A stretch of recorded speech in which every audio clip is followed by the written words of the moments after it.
Chemistry it సెల్ఫే volatile subject. ఎంత చదివినా కూడా అది ఆ రోజుకి కొత్తగానే ఉంటుంది. ఏ రోజుకి ఆ రోజు అది కొత్తగా ఉంటుంది, అసలు గుర్తుండదు. దాన్ని మరి ఎలా చదవాలి, ఎలా గుర్తుపెట్టుకోవాలి అంటే ఒక సింపుల్ టెక్నిక్. నీకు బేసిక్స్ బాగా ఉన్నాయి, ఫండమెంటల్స్ బాగున్నాయి కెమిస్ట్రీలో అంటేనేమో లాజిక్ అప్లై చేయడం. నాకు లాజిక్ లేదు, నాకు లాజికల్ బ్రెయిన్ లేదు అంటేనేమో హార్డ్ వర్క్ చేయడం. నాకు ఈ రెండు సెట్ కాదు అంటే ఇంకా చేసేది ఏముండదు, బట్టి కొట్టడమే.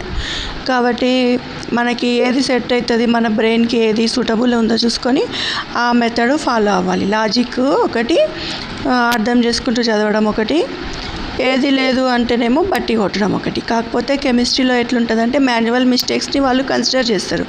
ఆబ్వియస్గా ఈ 17-18 ఇయర్స్ పిల్లల బ్రెయిన్కి అంత స్ట్రెస్ ఇవ్వాలని ఎవరు అనుకోరు, యూనివర్సిటీ వాళ్ళు కూడా. కాబట్టి ఎట్లుంటుందంటే సిస్టము మ్యాక్సిమం రాసినా సరే చిన్న చిన్న మిస్టేక్స్ ఉంటే పర్ఫెక్ట్గా ఏం అడగరు. జస్ట్ సింపుల్గా ఒక చిన్న మిస్టేక్స్, కొంచెం ఏదైనా మాన్యువల్ మిస్టేక్ ఒక 10%, 20% ఉన్నా కూడా వాళ్ళు కన్సిడర్ చేస్తారు మార్క్స్ వేసేటప్పుడు. అట్లా ఉంటుంది. అయితే ఇప్పుడు ఎట్లా గుర్తుపెట్టుకోవాలి, చదివిందంతా ఎట్లా గుర్తుపెట్టుకోవాలి, దానికి ఏంటి ప్రొసీజర్ అంటే, ఇప్పుడు చదువుతారు మీరు ఒక రియాక్షన్, చదివిన తర్వాత 20% చదవండి. ఏదైనా సరే ఒక టాపిక్ 20% చదవండి, 80% రిమెంబర్ చేసుకోండి.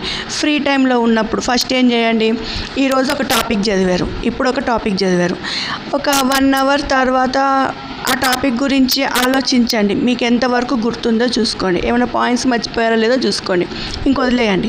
మళ్ళీ ఒక రోజు గ్యాప్ ఇచ్చి మళ్ళీ ఏం చదివారు అనేది మళ్ళీ రికలెక్ట్ చేసుకోండి, మళ్ళీ వదిలేయండి ఆ టాపిక్ గురించి. ఒక 3 days తర్వాత చదవండి, అంటే గుర్తు చేసుకోండి. మీకు ఎంతవరకు గుర్తుందో 3 days వరకే చాలు, ఇంకెక్కువ అవసరం లేదు. 3 days వరకు చేసుకుంటే ఆ తర్వాత అది ఎంతవరకు గుర్తుందో దాన్ని బట్టి మీకు దాని మీద ఉన్న ఏమంటారు పట్టు దొరికినట్టు ఆ సబ్జెక్ట్ మీద, ఆ టాపిక్ మీద. ఇంకా ఆ తర్వాత రిమెంబర్ చేసుకోవాల్సిన అవసరం లేదు, అది ఆటోమేటిక్గా గుర్తుంటుంది. Okay, first 1 hour, 1 day, 3 days అంతే. ఈ ప్యాటర్న్లో మీరు చదువుతూ పోతే ఏదైనా టాపిక్ 20% చదివితే 80% మనము రికలెక్ట్ అండ్ రిమెంబర్ దీని మీదనే డిపెండ్ అయి ఉంటుంది.